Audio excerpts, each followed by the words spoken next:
Hello दोस्तों, welcome back to my channel. तो आज की हमारी स्टोरी बहुत दिलचस्प स्टोरी होने वाली है, क्योंकि आज की स्टोरी हमारी एक हॉन्टेड घर के बारे में है।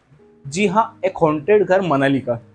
इस घर के पीछे की क्या मिस्ट्री है, आखिर ये घर हॉन्टेड क्यों है, आइए इस स्टोरी की तरफ चलते हैं। उससे पहले जिन लोगों ने मेरे चैनल को अभी तक सब्सक्राइब नहीं किया हो, मेरे चैनल को सब्सक्राइब तक करें, ताकि डेली बेस पे जो वीडियो मैं अपलोड करूँ वो आप लोगों के पास टाइम पर पहुंच पाए।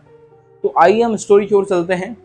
तो बात दरअसल ये है, आज से 80 साल पहले 1960 में, और उससे पहले जाएं 1960 में भी इस घर के साथ एक घटना घटी थी, और उससे पहले 1930 में इसके साथ एक रियल हॉरर घटना घटी थी। और 1960 और 1930 की क्या मिस्ट्री मैं आपको बताने जा रहा हूँ। तो बात दरअसल ये है, सन 1930 में मनाली में एक पैलेस में, एक होटल, एक पैलेस था बहुत बड़ा सा। उसको पैलेस भी बोलते थे और होटल भी बोलते थे, और एक घर भी माना जाता था वो। तो बात उस समय की है जब ये अंग्रेजों के टाइम ये होटल और ये पैलेस बनकर तैयार हुआ था सन 1930 में। तो यहाँ पर एक लड़की और उसका परिवार रहा करता था। उस परिवार में 3 से 4 सदस्य रहा करते थे, और पूरा घर एकदम वीरान सूना सा पड़ा रहता था। तो एक दिन उस लड़की के साथ एक अंकल घर में घुस के उसके साथ कुछ जबरदस्ती करने की कोशिश करते हैं। लड़की ने गुस्से में आकर उन अंकल को जान से मार देती है। अपने बचाव के लिए कोई ऐसी बड़ी सी चीज लेती है, उनके सर पर मार देती है। तो अंकल के सर पूरा फट जाता है और वो खून से लथपथ हो जाते हैं। और जब ये लड़की उन्हें धक्का देती है, तो उसका खून इनकी शर्ट पर, उस लड़की की शर्ट पर लग जाता है। फिर कुछ समय बाद वो वहां से कहीं और शिफ्ट हो जाते हैं। लेकिन बात यही है, यहीं से एक बात स्टार्ट होने जा रही है। क्योंकि शिफ्ट होने से पहले जब वो लड़की ने उस अंकल को मारा था, जो लड़की के ऊपर उनका खून लगा हुआ था, तो वो एक रियल खून था।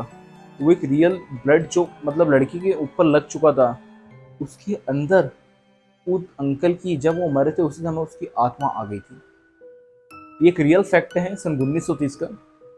फिर उन आत्मा उस लड़की के अंदर आने के बाद वो अजीबोगरीब हरकत करने लगी थी। उसके घर वाले उस हरकत से परेशान हो चुके थे। फिर एक दिन वो लड़की चुपचाप रात में उसी होटल में आ जाती है, उसी घर के अंदर।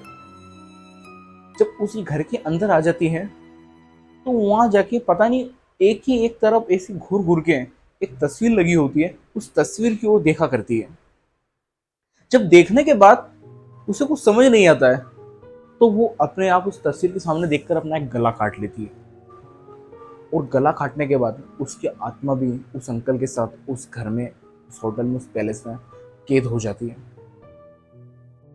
और जब 1960 में एक और परिवार उस घर में रहने के लिए आता है, उनके साथ भी कुछ ऐसी ही मिस्ट्री होती है। क्योंकि ये परिवार भी सेम टू सेम उनके परिवार जैसा था। इस परिवार में भी 4 ही सदस्य थे।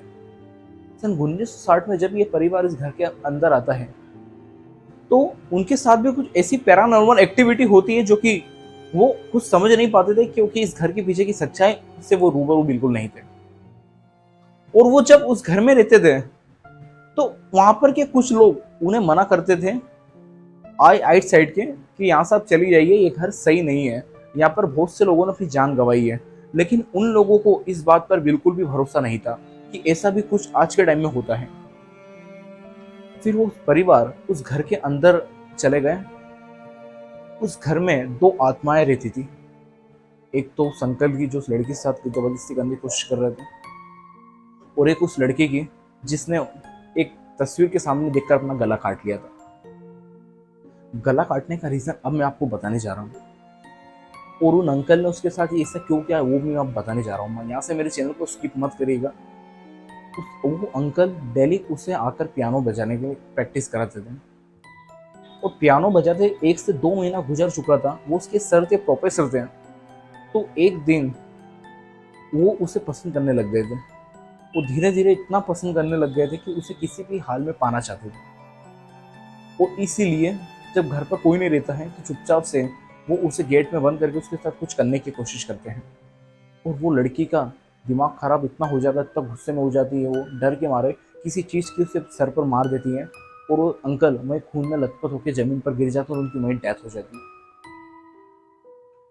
अब कहा यह भी जाता है, उस समय लोग ये भी बोल रहे थे कि जब उस लड़की ने उसको मारा था, तो कुछ ऐसी कुछ चीज़ हुई होगी वहाँ, तो उसका खून उसके शरीर में लग चुका था।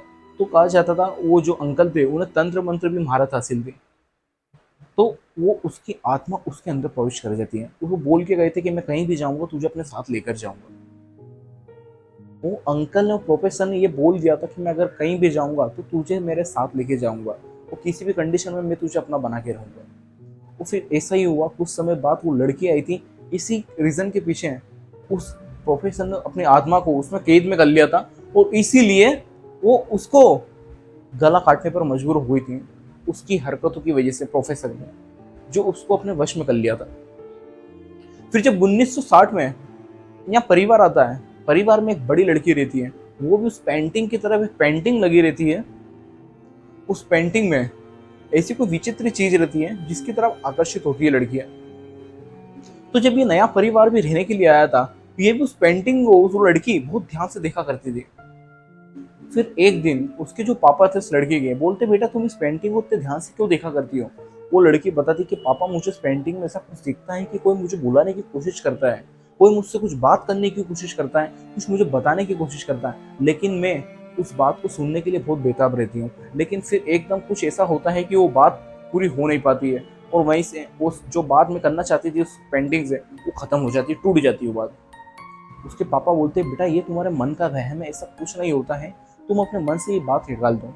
फिर उसके पापा ये कहानी बताते हैं, आज से 30 से 40 साल पहले यहाँ पर ऐसे ही एक घटना हुई थी। इस पेंटिंग के सामने एक लड़की ने अपना गला काट के अपनी जान दे दी थी।